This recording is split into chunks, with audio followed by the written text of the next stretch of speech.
বিসমিল্লাহির আসসালামু আলাইকুম রহমতুল্লাহ। এগুলো হচ্ছে বীজ আলু, এগুলো রোপণের পূর্বে কেটে প্রস্তুত করা হয়। কেটে কীটনাশক দিয়ে যে রোগবালাই যেন আক্রান্ত না করতে পারে সহজে, সেজন্য ব্যবস্থা করতে হয়।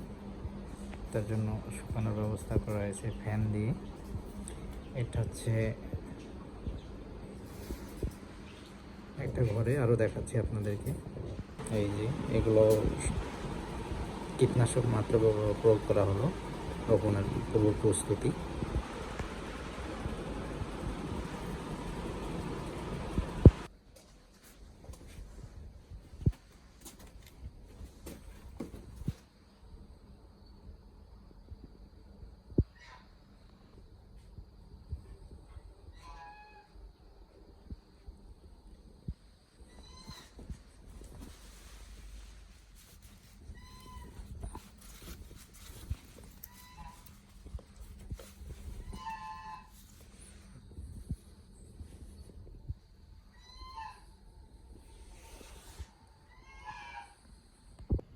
এগুলো আছে বিআরটিসির আলু, বিআরটিসি।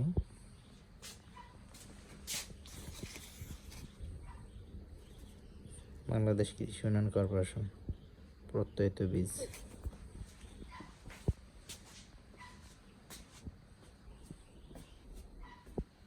আর সব রোপণ করা হবে।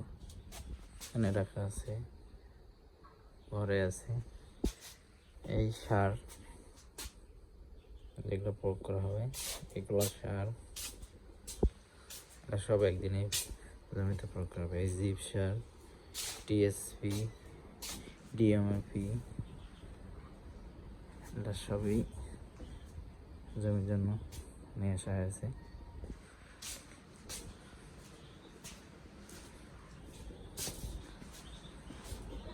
সম্পূর্ণ বাসায় রাখা হয়েছে, ঘরের জায়গা সংকট, গোডাউনে ধান আছে তো এই জন্য।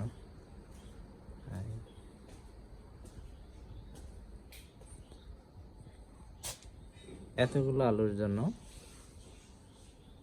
2 বস্তা করে প্রতিদিন সার দেয়। এগুলো দিয়ে কি সম্ভব চাষাবাদ করা? ডিলার সিন্ডিকেট করতেছে। রাত্রে যাবেন, সুন্দরভাবে সার পাবেন, নিয়ে আসবেন।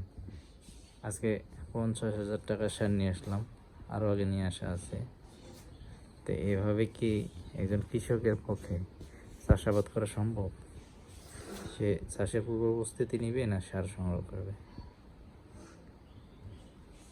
এই জন্য ডিলার মাধ্যম বাদ দিয়ে উন্মুক্ত অবস্থায় যদি খোলা পরিবেশে বিক্রি করার অনুমতি দিত, তাহলে এই সময় বরিশালের সারের বৃদ্ধি আছে, ওখান থেকে নিয়ে এসে উত্তরবঙ্গের সমাধান করতে হবে। উত্তরবঙ্গের সার যখন প্রয়োজন ছিল না, দক্ষিণবঙ্গে নিত, এভাবেই সমাধান করতে পারতো ডিলাররা, কিন্তু সেই সুযোগটা এখন নাই। তো এই জন্য আমরা খুবই একটা বিপদের মধ্যে আছি। এক আলহামদুলিল্লাহ চেষ্টা করতে। এই যে এগুলো